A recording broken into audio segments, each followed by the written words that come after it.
أعوذ بالله من الشيطان اللعين الرجيم.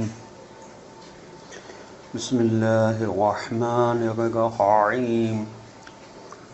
تتجافى جنوبهم عن المضاجع يدعون ربهم خوفا وطمعا ومما رزقناهم ينفقون ولا تعلم نفس ما أخفي لهم من قرة أعين جزاء بما كانوا يعملون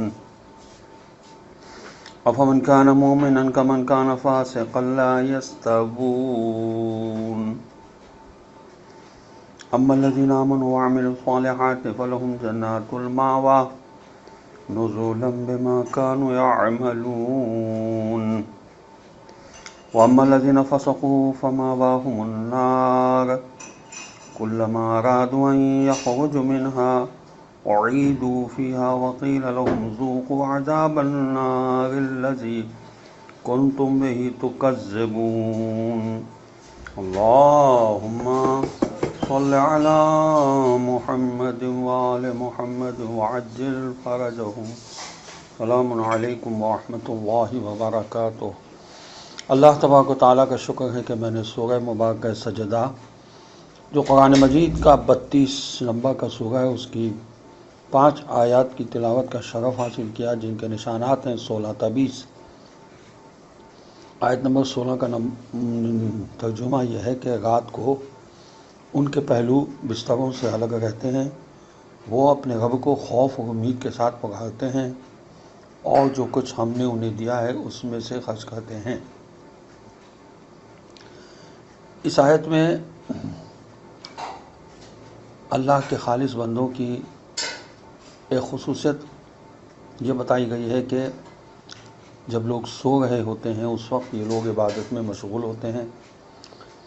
روایت میں آیا ہے کہ وہ بستروں سے الگ ہوتے ہیں کا مطلب یہ نہیں ہے کہ وہ سوتے نہیں ہیں. سونا اس جسم کی ایک ضرورت ہے، بلکہ مراد یہ ہے کہ وہ رات کے ابتدائی حصے میں سوتے ہیں. جب رات کے 2 حصے گزر جاتے ہیں تو یہ اٹھ جاتے ہیں اور عبادت میں مشغول ہو جاتے ہیں. یہ نماز تہجد پڑھنے والوں کی طرف اشارہ ہے. اور اسی آیت میں ان کی ایک صفت یہ بتائی گئی ہے کہ وہ خوف و امید کے درمیان ہوتے ہیں. وہ امید کی وجہ سے عبادت کرتے ہیں اور خوف کی وجہ سے محرمات سے پرہیز کرتے ہیں. ان میں بندگی کا سلیقہ موجود ہے اور ان میں یہ شعور ہے کہ اللہ کی بندگی خوف و امید کے درمیان میں ہوتی ہے. بے خوفی میں بندگی ہوتی ہے اور نہ امیدی میں. پھر ایک صفت اور یہ بتائی گئی اسی آیت میں کہ ان کی چھٹی صفت یہ ہے کہ وہ فیاض ہوتے ہیں، راہ خدا میں خرچ کرتے ہیں. چنانچہ رسول کریم صلی اللہ علیہ وسلم کی ایک حدیث میں مومن کے 20 اوصاف بیان فرماتے ہوئے اصول کافی میں یہ حدیث بیان کی گئی ہے کہ وہ رات کے عابد اور دن کے شیر ہوتے ہیں. یعنی رات کو عبادت کرنے والوں اور خوف و امید کے درمیان بندگی کرنے والوں پر ہی یہ آیت الہی کا اثر ہوتا ہے. اور ان کی تعریف کرتے ہوئے یہ آیت کہتی ہے کہ تتجافى جنوبهم يدعون ربهم. خدا ہمارا شمار ان میں کرے. آیت نمبر 17 کا ترجمہ یہ ہے اور کوئی شخص نہیں جانتا کہ ان کے اعمال کے صلے میں ان کی آنکھوں کی ٹھنڈک کا کیا سامان پردہ غیب میں موجود ہے. جنت کی زندگی اور وہاں کی نعمتوں کا اس دنیا کی زندگی اور اس دنیا کی نعمتوں کے ساتھ موازنہ نہیں ہو سکتا. وہاں کی زندگی کا نظام وہ نہیں ہوگا جو یہاں ہے. ہم انسان صرف ان چیزوں کو سمجھ سکتے ہیں جن کا ہم نے مشاہدہ کیا ہے، اور اگر ہم نے پانی کو نہیں دیکھا ہوتا تو ہم نہیں سمجھ سکتے تھے کہ پانی کیا چیز ہے. اسی جنت کی نعمتوں کے بارے میں روایت میں بھی یہی مطلب بیان ہوا ہے. رسول خدا صلی اللہ علیہ وسلم سے روایت ہے کہ اللہ تعالیٰ کا ارشاد ہے، میں نے اپنے نیک بندوں کے لیے وہ ثواب آمادہ کر رکھا ہے جسے نہ کسی آنکھ نے دیکھا ہوگا، نہ کسی کان نے سنا ہوگا، نہ کسی انسان کے دل نے تصور کیا ہوگا. آیت کہہ رہی ہے کہ ما اخفی لہم، جو ان کے لیے پوشیدہ رکھا ہوا ہے، اسی لیے پوشیدہ ہے نا کہ اس کا تصور نہیں ہو سکتا. نہ اس کا وصف و بیان ہو سکتا ہے، چونکہ ہماری دنیاوی ذہن ان چیزوں کو اپنے تصور میں لا ہی نہیں سکتا۔ آیت نے کہا کہ من قرۃ اعین یعنی آنکھوں کی ٹھنڈک، اس سے مراد انتہائی مسرت ہے۔ کہتے ہیں خوشی کے آنسو ٹھنڈے ہوتے ہیں۔ حضرت امام جعفر صادق علیہ السلام سے روایت ہے کہ ہر کار خیر کا ثواب قرآن میں بیان ہوا ہے سوائے تہجد کے، اس کے ثواب کی عظمت کی وجہ سے اس کے ثواب کا ذکر نہیں فرمایا۔ آیت نمبر 18 کا ترجمہ یہ ہے کہ بھلا جو مومن ہو وہ فاسق کی طرح ہو سکتا ہے؟ یہ دونوں برابر نہیں ہو سکتے۔ مومن وہ ہے جو اپنے ایمان کے تقاضے پورے کرتا ہے۔ ایمان کا تقاضا ہے اپنے مولا کی بندگی کے دائرے میں رہنا۔ فاسق وہ ہے جو اس دائرے سے خارج ہو جاتا ہے، اور اللہ تعالیٰ کے عدل و انصاف کے ترازو میں ان دونوں کا یکساں ہونا ممکن نہیں ہے۔ اگرچہ یہ سورہ مکی ہے، لیکن شیعہ سنی مصادر میں کثرت سے یہ روایت موجود ہے کہ یہ آیت علی ابن ابی طالب علیہ السلام و ولید بن عقبہ کے درمیان موازنے کے بارے میں نازل ہوئی ہے۔ ان روایات کی روشنی میں آیت مدنی ہو جاتی ہے۔ واقعہ یہ ہے کہ حضرت علی علیہ السلام و ولید بن عقبہ کے درمیان کسی بات میں تکرار ہو گئی، تو ولید بن عقبہ نے حضرت علی علیہ السلام سے کہا کہ معاذ اللہ ابھی آپ بچہ ہیں، میں آپ سے زیادہ زبان اور نیزہ زنی میں تیز تر ہوں، اور آپ سے زیادہ شجاع اور لشکر میں زیادہ نمایاں ہوں۔ حضرت علی علیہ السلام نے فرمایا خاموش ہو جا، تو فاسق ہے۔ اس پر یہ آیت نازل ہوئی۔ یہ معالم التنزیل میں بھی ہے، اور ثعلبی نے بھی اس کو بیان کیا ہے الکشف والبیان میں، کشف الاسرار میں بھی ہے، زمخشری نے الکشاف میں اس کو لکھا ہے، اور حسقانی نے شواہد التنزیل میں لکھا ہے۔ ابن جوزی زاد المسیر میں لکھتے ہیں، اور آلوسی نے روح البیان میں لکھا ہے۔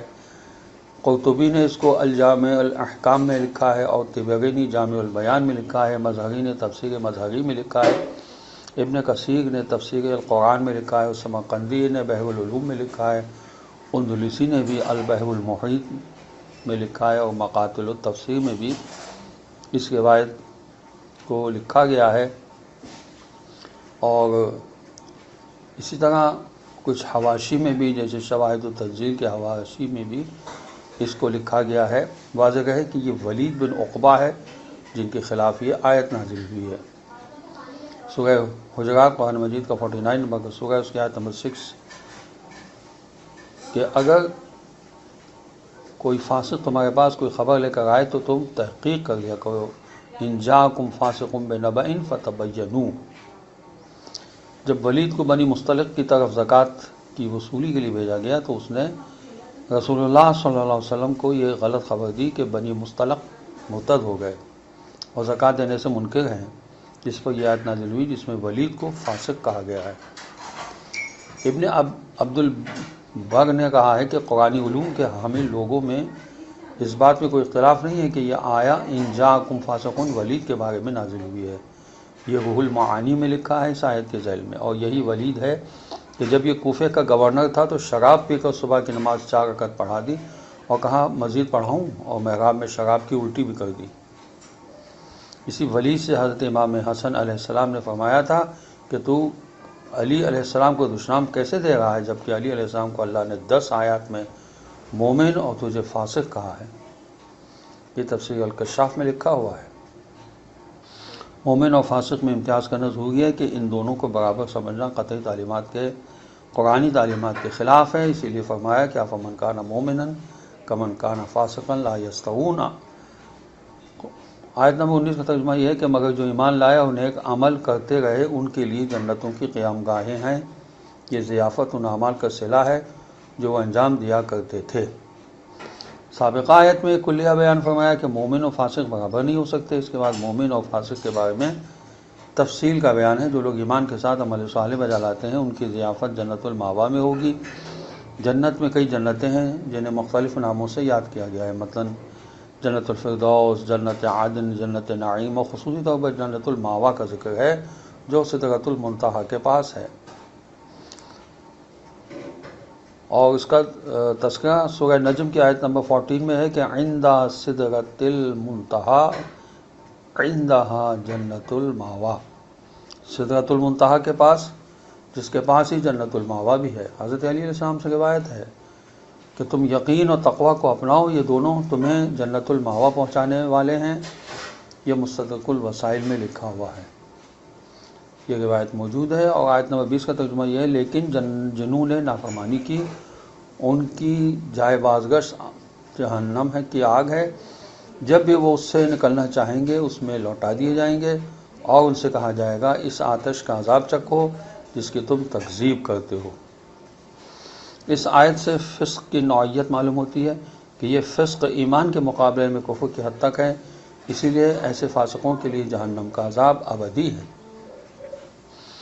اس جملے سے معلوم ہوا کہ وہ عذاب میں ہمیشہ رہیں گے۔ کلما ارادوا ان یخرجوا، اور وقیل لهم ذوقوا کا مطلب یہ کہ ان سے کہا جائے گا کہ آتش کا مزہ چکھو، اس میں عذاب کے ساتھ ان کی اہانت بھی ہے۔ خدا ہمیں ہر قسم کے عذاب سے محفوظ رکھے، ہمیں قرآن کو سمجھ کر اس پر عمل کرنے کی توفیق عطا فرمائے۔ السلام علیکم ورحمۃ اللہ وبرکاتہ۔